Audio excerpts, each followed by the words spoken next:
Recientemente a través de Facebook una madre de familia, más de una madre de familia en realidad, me comentaban sobre el horror de haber descubierto la existencia de programas de educación sexual que eran completamente aberrantes para sus hijos y que están siendo aplicados en escuelas públicas o en algunas escuelas privadas en distintas partes de América Latina. Y estaban impresionados de la vulgaridad, de la grosería, de los antivalores, de la promoción de la vida sexual promiscua que promovían desde edad extremadamente temprana. Y estos padres estaban escandalizados, esta madre de familia estaba escandalizada. Miren, hermanos, estos programas de educación sexual son masivos y se vienen con mucho más fuerza. Existen en nuestros países y se vienen con mucho más fuerza. El asunto es que los padres de familia hacen mal si es que creen que esto debería ser detenido en algún nivel institucional y no por ellos.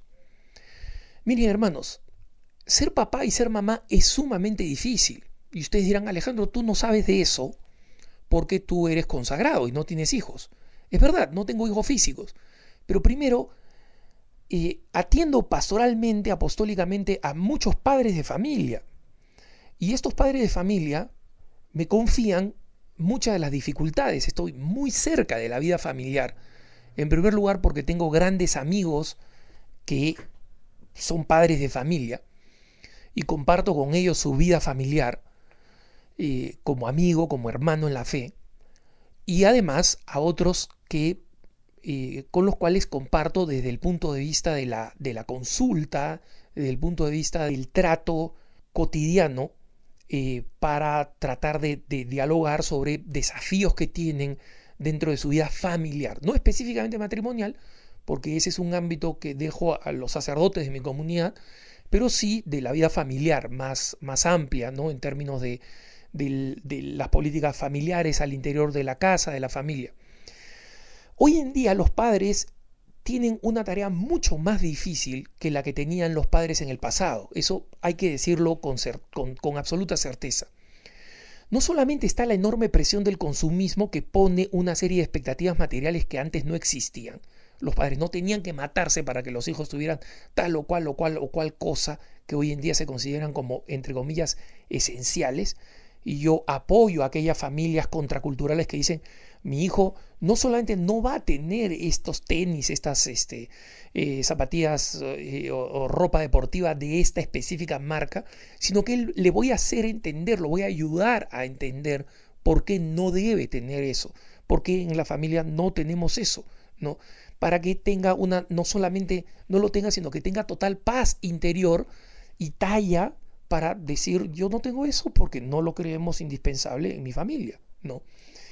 Y sin embargo, la parte más difícil está en que antes se podía contar con el entorno cultural, de alguna forma, para apoyar el trabajo de la familia, de los padres. Hoy en día no es así. Les pongo un ejemplo de qué cosa digo. Mi padre, como lo he explicado en varias ocasiones, era no creyente y se convierte en la parte ya, digamos, tardía de su vida. No voy a decir última, porque fue un católico dedicado y ejemplar los últimos 10 años de su vida. Los últimos 5 fue simplemente sorprendente por su vida de ascética y su vida espiritual, es decir, una conversión profundísima en los acentos que le daba a su vida. Pero cuando cuando yo vivía en Argentina, Salta y Jujuy, y nos mudamos al Perú, no éramos, mi familia no era practicante, mi padre se declaraba no creyente, nosotros no recibimos ninguna educación en la fe, no íbamos a misa ni nada. Y yo, sin embargo, de niño, cuando llegamos al Perú, recuerdo cómo la Semana Santa se celebraba socialmente, es decir, la ciudad entera se paralizaba, especialmente el Viernes Santo. El Viernes Santo no habían actividades públicas, no había cines, no funcionaban los cines, no funcionaban los lugares de entretenimiento. Muchas estaciones de radio suspendían su programación y volvían recién a medianoche. Es decir, tenía una fuerza enorme la Semana Santa. Y yo era un niño que el Viernes Santo no lo llevaban a misa, no iba a ningún lado, ¿no? Y sin embargo me quedaba asombrado de cómo la ciudad estaba totalmente paralizada. Es decir, el Viernes Santo, incluso para un niño, entre comillas, no creyente, ¿no? Porque yo tenía una intensa inquietud interior, un niño no creyente, yo simplemente caí en la cuenta de esta importante convicción personal, donde me di cuenta que la sociedad realmente empujaba hacia el recogimiento, empujaba hacia el fervor. ¿Qué es lo que sucede en Lima? Para poner un ejemplo, ¿no? Y creo que lo mismo se produce en cualquier ciudad, en cualquier centro urbano importante de toda nuestra América Latina. Ese clima no existe. Es decir, vemos que todavía está presente, vemos algo, ¿no? Pero la ciudad sigue tan pancha como si nada pasara, salvo el hecho de que es un día feriado y entonces hay menos tránsito en la calle, etc. Los padres tienen que entender hoy en día que la cultura está en contra y en consecuencia tienen que tener un enorme grado de conciencia. Escandalizarse por el hecho de que existen programas horrorosos que quieren ser impuestos en sus hijos no sirve de nada. Lo que sirve es que el padre sea consciente que si es que tienen los hijos en un colegio privado o público que es secular, es decir, que no es un colegio católico, y hasta con un colegio católico hay que tener cuidado, hay que ir y ver cuáles son los programas que el hijo aprende, qué es lo que reciben, qué es lo que aprenden, ver sus libros. Entonces, un padre no puede confiar las principales horas de conciencia de sus hijos, ¿no? Donde están más frescos, más conscientes, más dispuestos, más preparados, a una organización que ellos no controlan. No puede ser. Pero la elección de la escuela es una tarea gravísima de los padres. Pero en segundo lugar, trabajar junto con la escuela es vital. Y muchos padres creen que si le entregan los hijos a una escuela, bueno, esta escuela va a hacerse responsable de ellos. No es así. La escuela es un sistema de formación que termina aplicando los programas que se les dan y los terminan aplicando tal cual. Y en muchas escuelas de punta, de gran valor comercial, porque van a educar a los hijos en idiomas, en computación, etc., la formación en valores es desastrosa y se les enseña total actitud libérrima frente a las relaciones sexuales, cómo utilizar contraceptivos, cómo no consultar a los padres, cómo consultar a cualquier otra instancia que no sean propiamente los papás. Es decir, existe todo un mecanismo encaminado a socavar la autoridad de los padres, a quitarles la autoridad, a quitarles la responsabilidad, a quitarles la fuerza, el valor, a quitarles todo.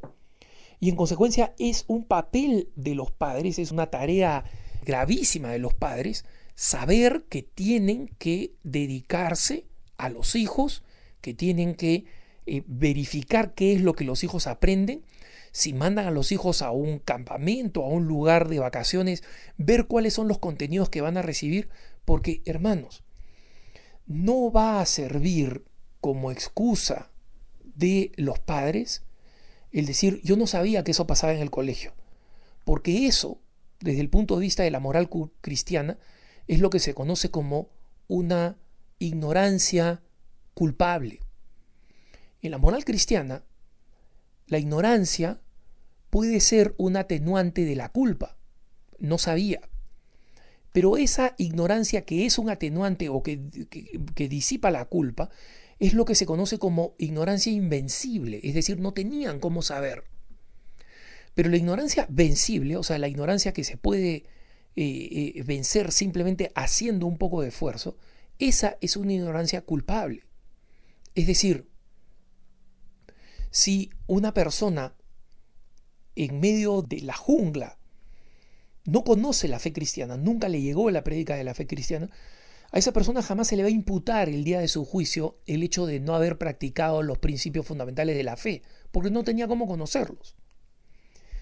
Pero una ignorancia culpable es la de un médico que comete una brutalidad en una cirugía porque no sabía lo que debía saber como cirujano. Es decir, su papel es saber. Su responsabilidad es saber.